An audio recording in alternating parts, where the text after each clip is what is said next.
I knew that I would not. Did you know James Brown invented a whole new genre of music in the 60s? Stick around as we reveal how the godfather of soul transformed the music industry and inspired generations of musicians. Let's revisit the 1960s vocalists who left an unforgettable mark on music but have been lost to time. 20. James Brown. What makes the godfather of soul one of the most influential figures in music history? It's more than just his electrifying performances and iconic voice. James Brown was a legendary singer and a major figure of 20th century music. James Brown, known as the Godfather of Soul, was one of the most dynamic and influential figures in music during the 1960s. Born in 1933 in Barnwell, South Carolina, Brown began his career in the 1950s, but it was in the 1960s that he truly revolutionized popular music. With his electrifying stage presence, powerful voice, and pioneering rhythms, Brown helped lay the foundation for funk music. Hits like Papa's Got a Brand New Bag, I Got You, I Feel Good, and It's a Man's World became defining tracks of the era, showcasing his unique blend of soul, R&B, and funk. James Brown's influence extended beyond music. His beats became foundational in the development of hip-hop, with many of his tracks being heavily sampled. Additionally, his impact included social commentary. He became a symbol of black pride and empowerment during the civil rights movement, with his anthem "Say It Loud, I'm Black and I'm Proud" resonating deeply within African American communities. James Brown's contributions to music and his influence on subsequent genres such as hip-hop, funk, and soul make him one of the most important artists of the 20th century. All things considered, Brown is definitely one of the most talented and influential 60s male singers. Wow, I feel good. I knew that I would not. 19. Tom Jones. How did a coal miner's son become one of the most recognizable voices in music history? Tom Jones's rise to fame is nothing short of astonishing. Tom Jones is arguably one of the most popular singers of all time. He rose to fame in the 60s and he has been touring regularly ever since. Tom Jones was born Thomas Jones Woodward in Pontypridd, South Wales, to a traditional coal mining family, the son of Frida Jones and Thomas Woodward. His father was of English descent and his mother was of Welsh and English ancestry. He began singing at an early age in church and in the school choir. Left school at 16 and was married, having a son a year later. He brought in money for his family from an assortment of jobs singing in pubs at night. By 1963, he was playing regularly with his own group in the demanding atmosphere of working men's clubs. Jones began his career as part of a Welsh group called Tommy Scott and the Senators, but he is mostly recognizable for his solo work. Gordon Mills, a performer who had branched out into songwriting and management, went to see him. He became his manager and landed him a record contract in 1964. They made a great team and had huge international success with their second single, a song penned by Mr. Mills called "It's Not Unusual." An avalanche of gold singles and albums followed. Mr. Jones, a vocal powerhouse, has sustained his popularity for over 3 decades, and his recordings have spanned the spectrum of musical styles. Thought I knew the score. Now you treated me so wrong. 18. Jim Morrison. What happens when poetry meets rock and roll? Jim Morrison wasn't just the lead singer of The Doors, he was the voice of a generation's rebellion. Jim Morrison, born in 1943 in Melbourne, Florida, was the lead singer and lyricist of The Doors, one of the most influential rock bands of the 1960s. Known for his deep, haunting voice, poetic lyrics, and charismatic yet controversial stage presence, Morrison became an iconic figure in the counterculture movement of the 1960s. The Doors' music, characterized by its blend of rock, blues, and psychedelia, produced timeless hits such as Light My Fire, Riders on the Storm, and Break On Through to the Other Side. Morrison's lyrics often explored themes of existentialism, freedom, and the darker aspects of the human experience, earning him a reputation as a rock poet. His enigmatic persona and unpredictable behavior on stage contributed to his status as a cult figure, both during his life and after his untimely death in 1971 at the age of 27. Jim Morrison's influence on rock music and his role as a symbol of the 1960s counterculture have made him one of the most enduring and iconic figures in the history of rock and roll. People are strange when you're a stranger, faces look ugly. 17. Eda James. What does it take to become a voice that defines multiple genres? Eda James did it all: blues, jazz, gospel, and rock. But her legacy goes beyond genre. Eda James' sultry, powerful vocals earned her the nickname Matriarch of R&B. Her career began in the 1950s before achieving widespread commercial success over the following decade.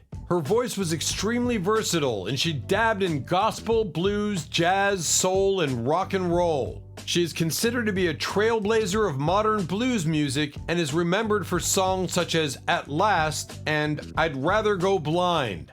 James was born Jamesetta Hawkins on January 25, 1938 in Los Angeles, California, to a 14-year-old mother, Dorothy Hawkins, who encouraged her daughter's singing career. James never knew her father.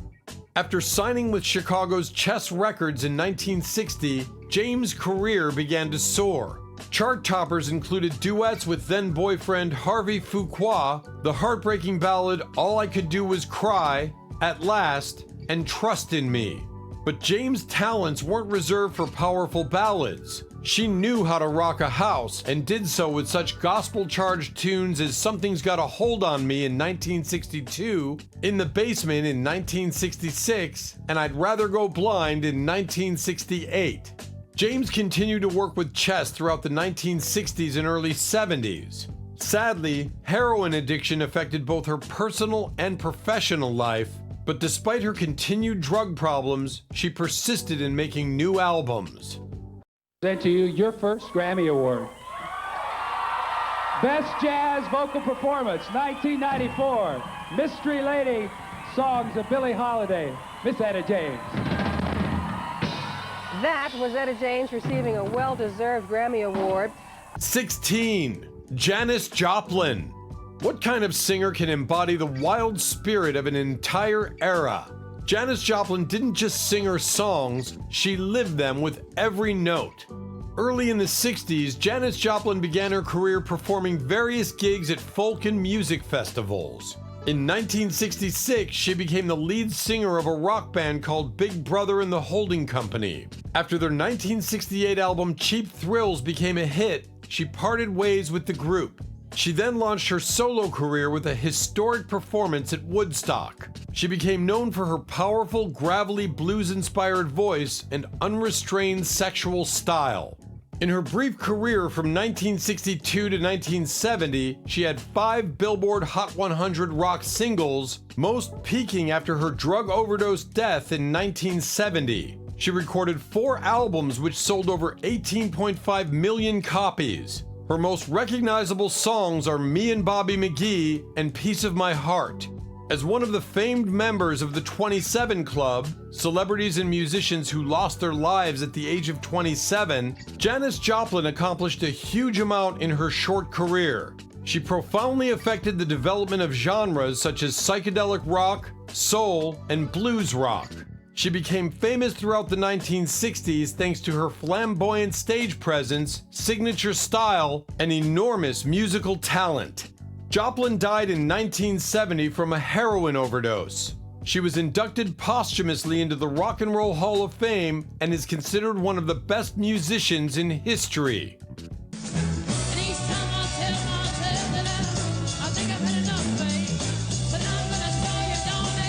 15.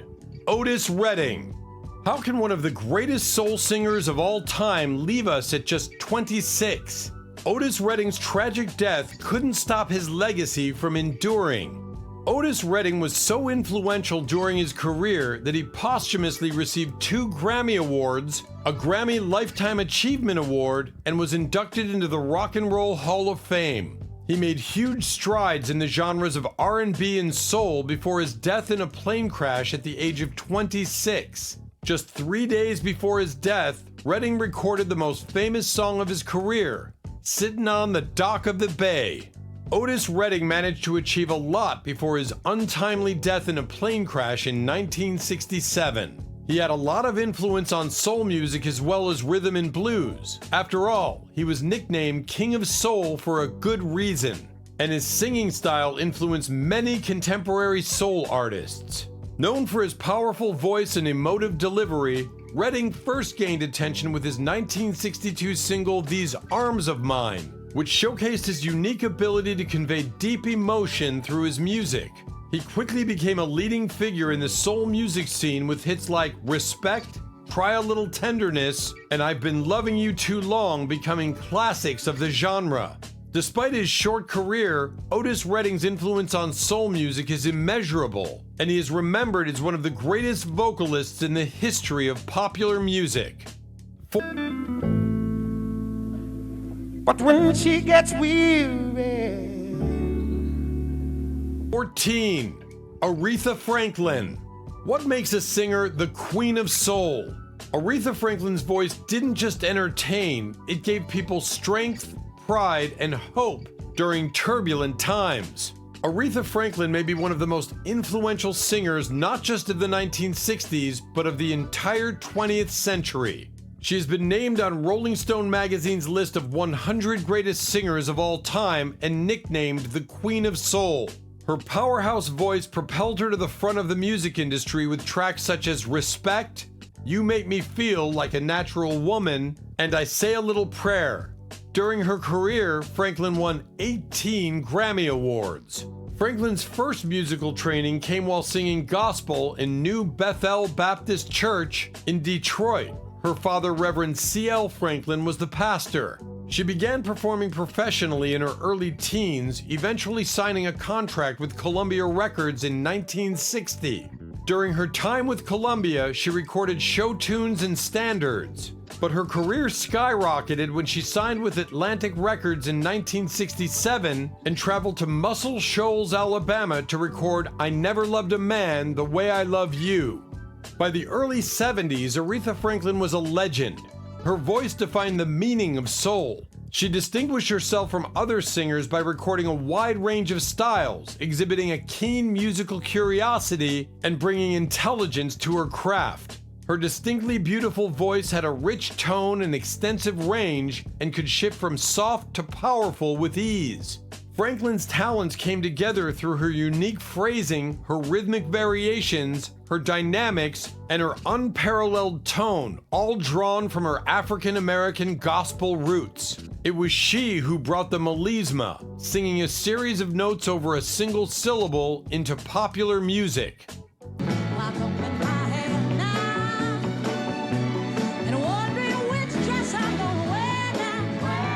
13. Sam Cooke.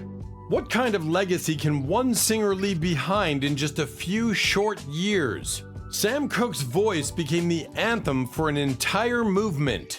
It is amazing to consider how much popularity and influence Sam Cooke held over music in the 1960s, considering he passed away in 1964. Despite his short career, he is considered one of the most influential soul artists not just of the decade, but of all time. Cooke was a major player in the rise of civil rights-inspired soul music and is best known for songs such as "A Change Is Gonna Come." Sadly, he was shot to death at the age of only 33. Sam Cooke, born in 1931 in Clarksdale, Mississippi, was a seminal figure in the development of soul music and is often referred to as the King of Soul.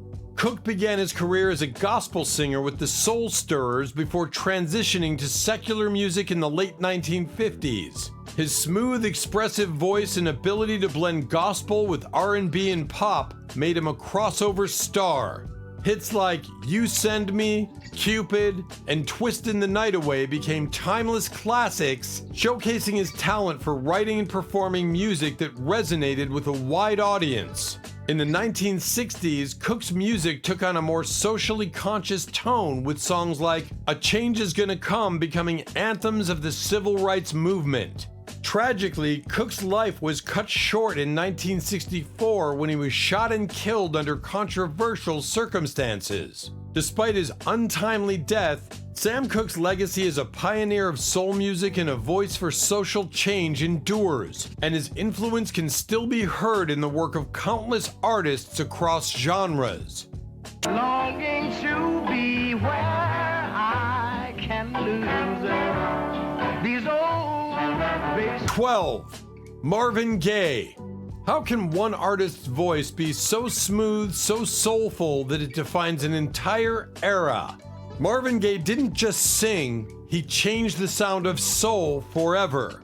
Marvin Gay was a leader of the modern soul, funk, and R&B genres that were developing throughout the 1960s. He was also a major player in the world of Motown starting in the 1950s when the label was in its earliest stages. He released many songs during his career, but his best-known tracks include 1967's Ain't No Mountain High Enough and 1968's I Heard It Through the Grapevine.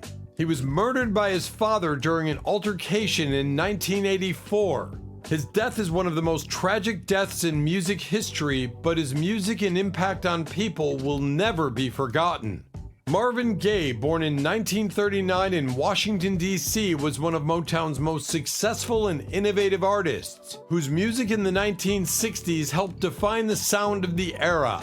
Known for his smooth, soulful voice and ability to blend R&B with pop and jazz influences, Gay first gained fame with hits like Ain't That Peculiar and How Sweet It Is to Be Loved by You. His duets with artists such as Tammy Terrell, including classics like Ain't No Mountain High Enough and You're All I Need to Get By, became anthems of love and romance. In the late 1960s, Gay began to explore more socially conscious themes in his music, setting the stage for his groundbreaking 1971 album, What's Going On?, which addressed issues such as poverty, war, and environmental destruction. Marvin Gaye's ability to combine his soulful voice with poignant, socially relevant lyrics made him one of the most important artists of the 1960s, and his influence on R&B, soul, and popular music remains profound.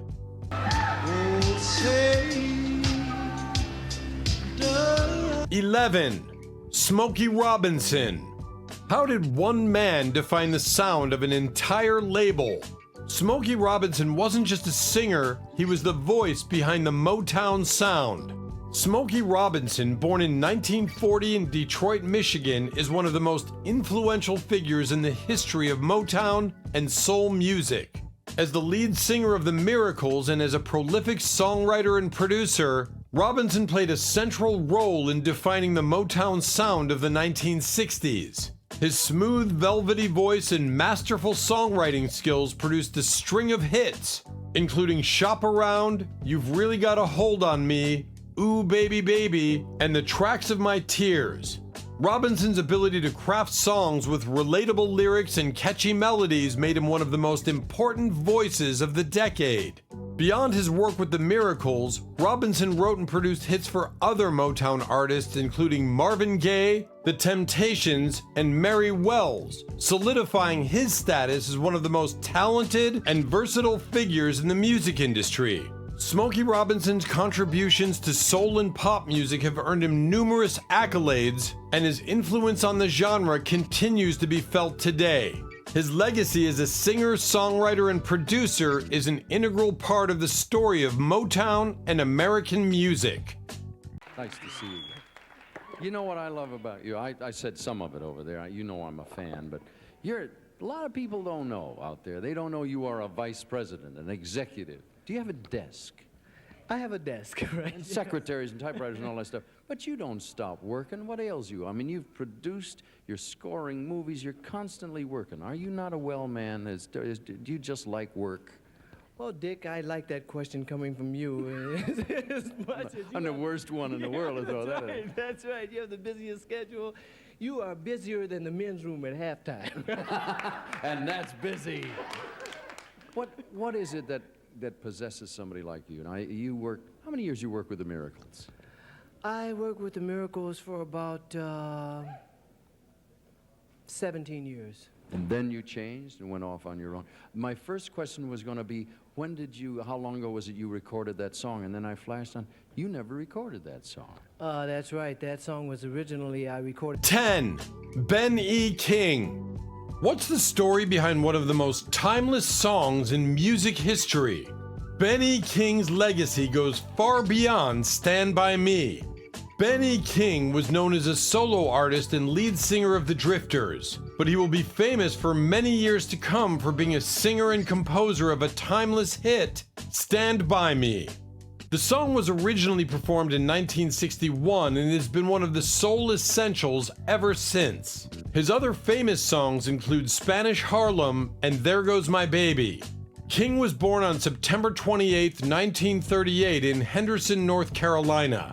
In 1956, he was discovered while entertaining in his father's Harlem luncheonette and was recruited to join the musical group The Five Crowns.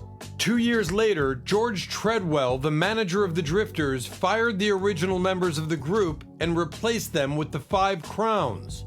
The reorganized Drifters, with King as lead singer, scored a top 10 hit on the pop singles chart with There Goes My Baby, 1959, and took Save the Last Dance for Me, 1960, to number 1.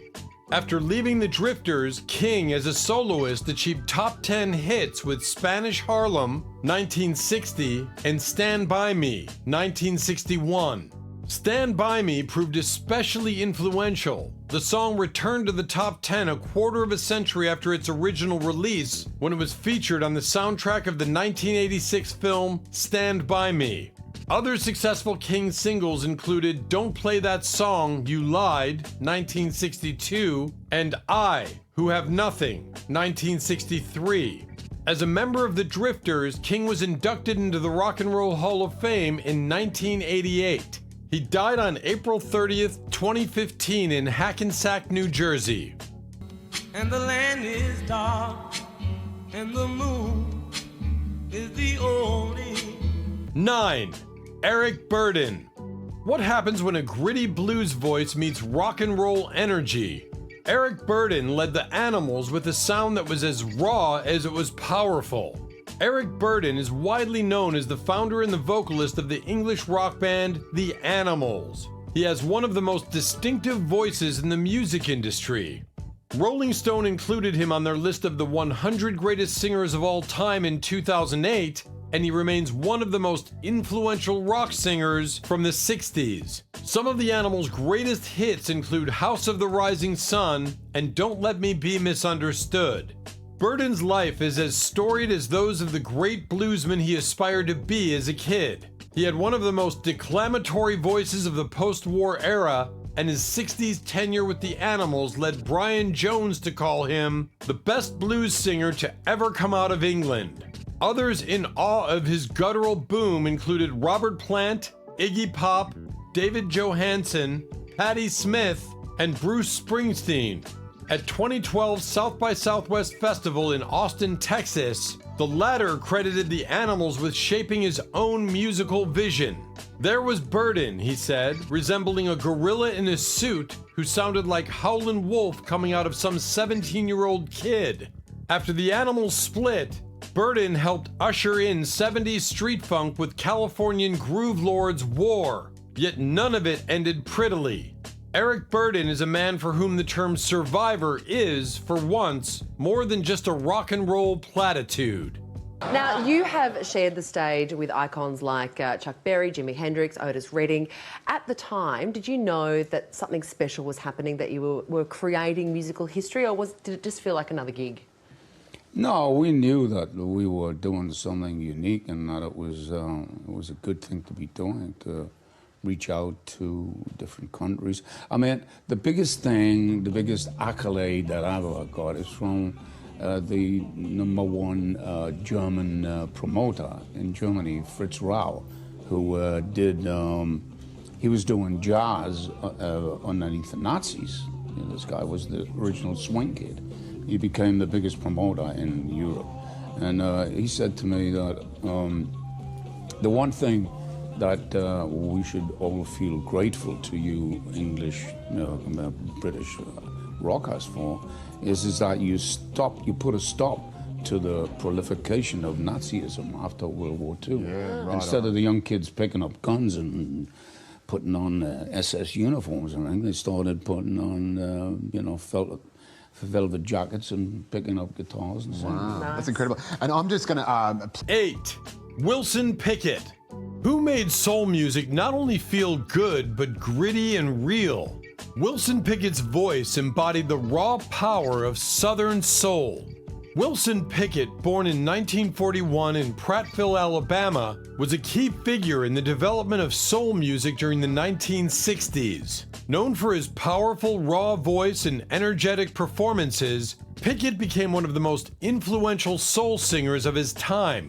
He first gained prominence with the release of In the Midnight Hour in 1965, a song that became one of his signature hits and a defining track of the genre.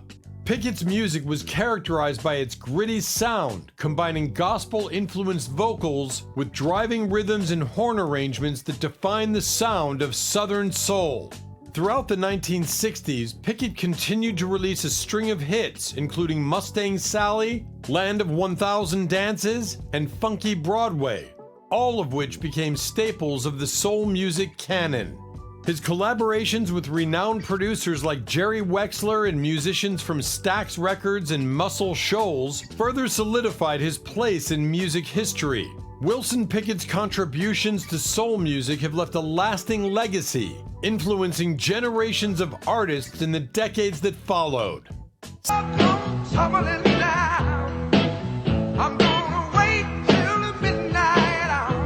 7. Gladys Knight. How did one voice become the Empress of Soul? Gladys Knight didn't just sing, she told stories with every note. Gladys Knight is an American singer and actress known as the Empress of Soul, who was the lead vocalist for the popular rhythm and blues group Gladys Knight and the Pips. She established a successful solo career in both gospel and R&B music and also acted in film and television shows. The group signed with Motown in 1966 and released a series of hit songs, including I Heard It Through the Grapevine, 1967. The members gave a riveting performance of the song at the Harlem Cultural Festival in 1969, which is captured in the 2021 documentary film Summer of Soul.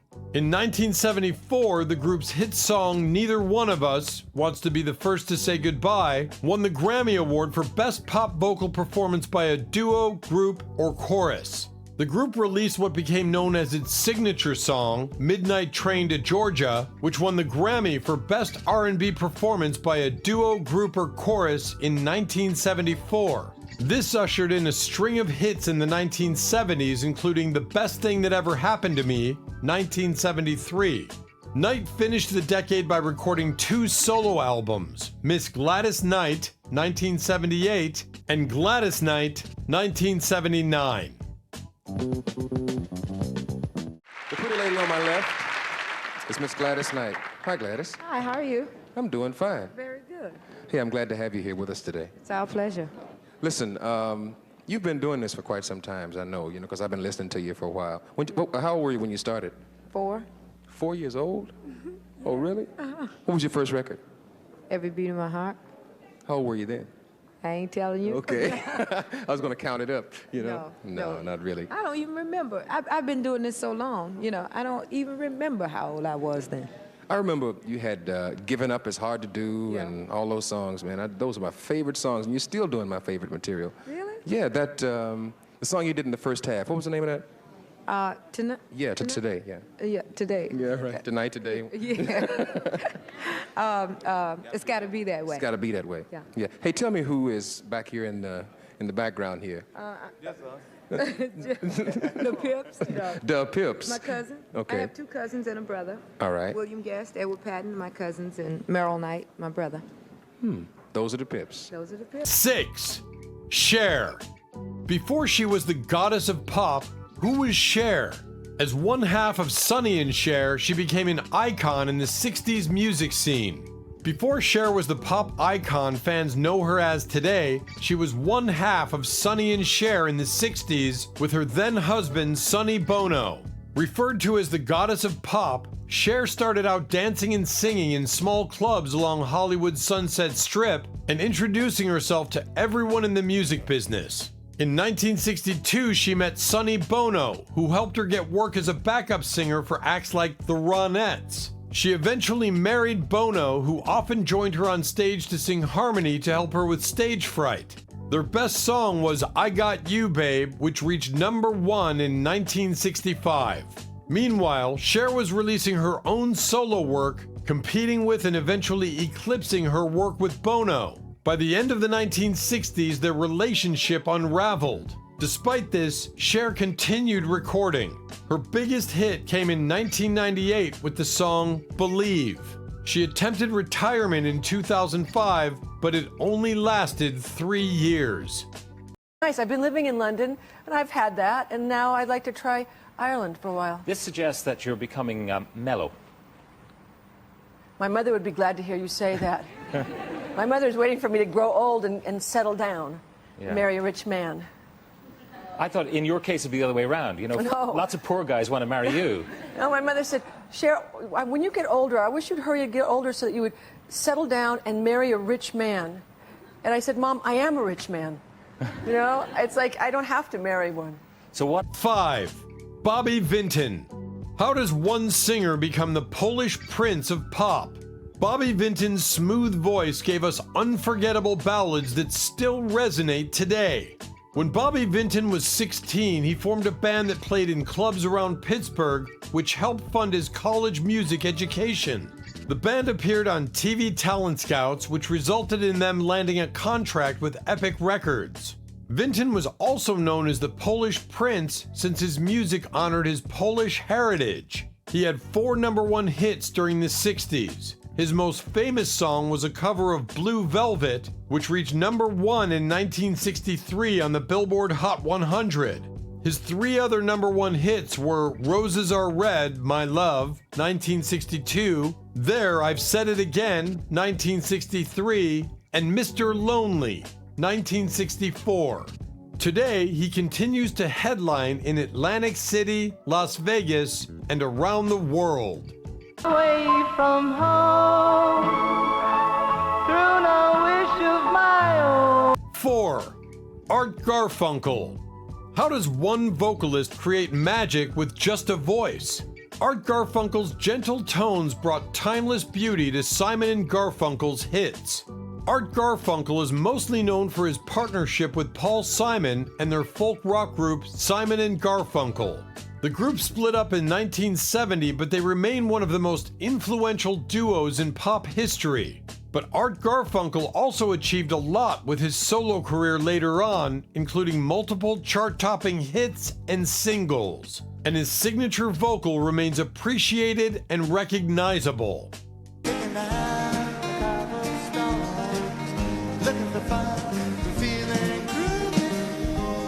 3. Gene Pitney. What kind of singer can make heartbreak sound so cinematic? Gene Pitney's voice brought grandeur and emotion to the pop world. Gene Pitney, born in 1940 in Hartford, Connecticut, was a versatile singer-songwriter known for his dramatic voice and ability to convey deep emotion in his songs. Pitney first gained fame in the early 60s with hits like Town Without Pity and The Man Who Shot Liberty Valance, both of which showcased his unique blend of pop, rock, and country influences. His ability to write and perform songs with a cinematic quality made him a standout artist of the era. Pitney's music often featured lush orchestration and a sense of grandeur, which resonated with audiences worldwide. In addition to his success as a performer, Pitney was also a prolific songwriter, penning hits for other artists, including He's a Rebel for the Crystals and Rubber Ball for Bobby V. Throughout the 1960s, Pitney continued to enjoy international success, particularly in the United Kingdom, where he remained a popular figure. Gene Pitney's contributions to pop and rock music, along with his distinctive voice, have earned him a lasting legacy as one of the most memorable singers of the 1960s. But I'm gonna be strong. 2. Jackie Wilson. What made Jackie Wilson Mr. Excitement? His explosive voice and dynamic performances turned him into a true showman and soul pioneer. Jackie Wilson, born in 1934 in Detroit, Michigan, was a powerhouse vocalist known as Mr. Excitement for his electrifying stage performances and wide-ranging voice. Wilson began his career in the 1950s as a member of the R&B group The Dominoes before embarking on a successful solo career. His breakthrough came with the 1957 hit Reed Petite, followed by a string of hits in the late 50s and 60s, including Lonely Teardrops, Baby Workout, and Higher and Higher. Wilson's music bridged the gap between R&B and pop, making him one of the most popular crossover artists of his time. Wilson's ability to convey deep emotion through his powerful voice, combined with his dynamic dance moves, made him a favorite among live audiences and a significant influence on future soul and pop artists. Despite personal struggles and a career cut short by illness, Jackie Wilson's contributions to the evolution of soul music remain undeniable, and he is remembered as one of the most talented and charismatic performers of his era. To be loved, to be loved, oh, what it feels. 1. Diana Ross. How did Diana Ross go from Motown trio to global superstar? As the lead singer of the Supremes, she became the ultimate music icon of the 60s. As a teen in the 60s, Diana Ross began singing with friends in an R&B and pop trio that eventually became known as the Supremes, and then later, Diana Ross and the Supremes. Motown Records signed them, and they first reached #1 in 1961 with Where Did Our Love Go? With the Supremes, Ross was part of a group with the most Billboard chart toppers in history, like You Can't Hurry Love and You Keep Me Hanging On. Ross left the Supremes to start a solo career in 1969. Ultimately, 27 of her singles reached the Billboard Top 40, including Ain't No Mountain High Enough. She's been nominated for a Grammy 12 times and continues touring today. That one. Yeah, you do it. Higher. I can't cover up my feelings in the name of love or playing safe. For a while that was easy. And if living for myself is what I'm guilty of, go on and sentence me. I'll still be free. It's my turn with no more room for lies. For years I've seen my life through someone else's eyes, but now it's my turn. Though I don't have all the answers, at least I know I'll take my share of chances. Ain't no use in holding on when nothing stays the same. I'll let it rain. The rain ain't gonna hurt me.